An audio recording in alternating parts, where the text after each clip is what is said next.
Hey guys, welcome back. It has been a long time since I've done anything down here in the basement, and yes, I'm in the basement. This is where I have all my leatherwork stuff set up, for those who don't know, and yes, this is another leatherworking video.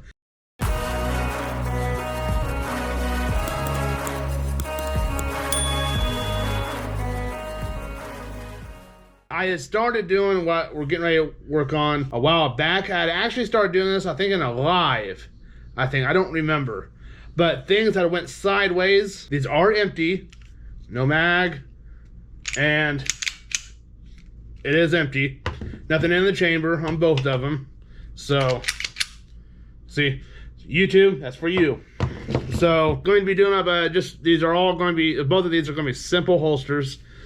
This is for an M&P 380 Auto and a LC9 Ruger, LC9S. They're just going to be simple around the house type of holsters. Not going to be anything kind of fancy at all. So very basic holsters, and pretty much just about anybody with this kind of stuff would be able to do it. At least that's the goal. And yes, even a little spoon, baby spoon. Use this for forming and everything. So won't be any kind of tooling or anything, just basic holsters. So let's go ahead and jump on into them.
So I am really psyched about how these things wound up coming out.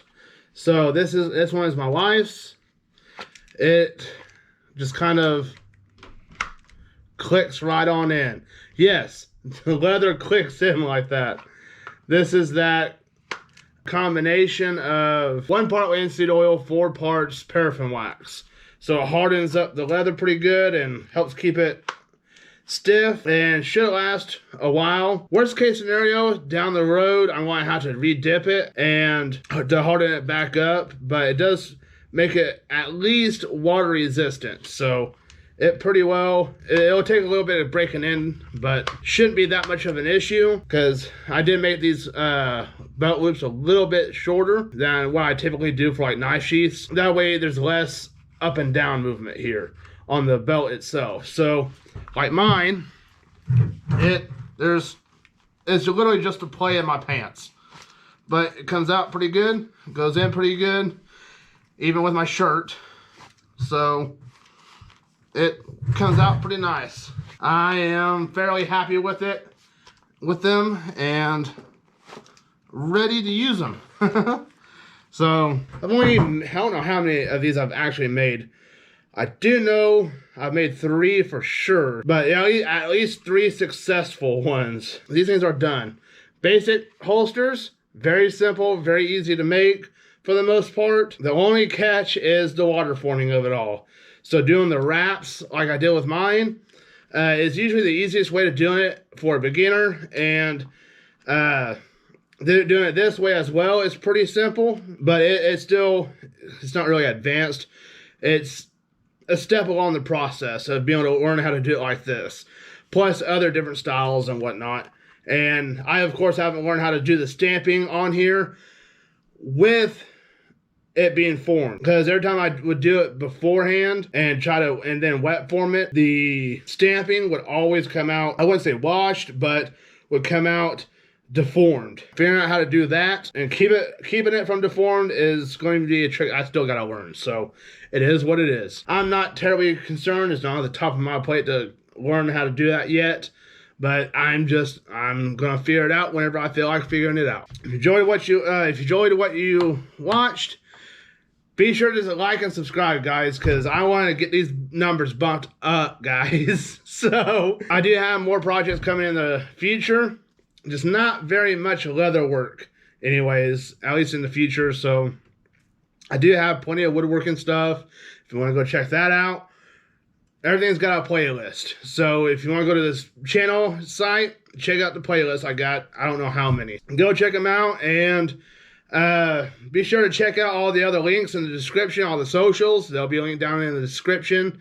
Facebook, Instagram, TikTok, Twitter, which I'm not very active on Twitter. Well, X, I'm not very active on X anyways. So still, go check them out. Go like, subscribe to the pages, follow them, whatever. So just go check them out. And so now I'm going to go ahead and jump on to the video verse. And that is going to be in John chapter 6. And we're going to be reading verses 60 through 70. It says, "Therefore, when many of his disciples heard this, they said, 'This teaching is hard. Who can accept it?' Jesus, knowing in himself that his disciples were complaining about this, asked them, 'Does this offend you? Then what if you were to observe the Son of Man ascending to where he was before? The Spirit is the one who gives life. The flesh doesn't help at all. The words that I have spoken to you are spirit and are life. But there are some among you who don't believe.'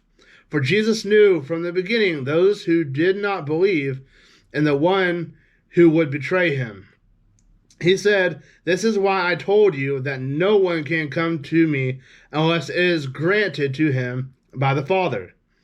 From that moment, many of his disciples turned back and no longer accompanied him. So Jesus said to the 12, 'You don't want to go away too, do you?' Simon Peter answered, 'Lord, to whom will we go? You have the words of eternal life. We have come to believe and know that you are the Holy One of God.' Jesus replied to them, "Didn't I choose you, the 12? Yet one of you is evil, is a devil." He was referring to Judas, Simon Iscariot's son, one of the 12, because he was going to betray him. And that was John chapter 6, verses 60 through 71. I didn't see the 71 in there, sorry. But verses 60 through 71. Thank you for watching, guys, and hope to see y'all in the next one.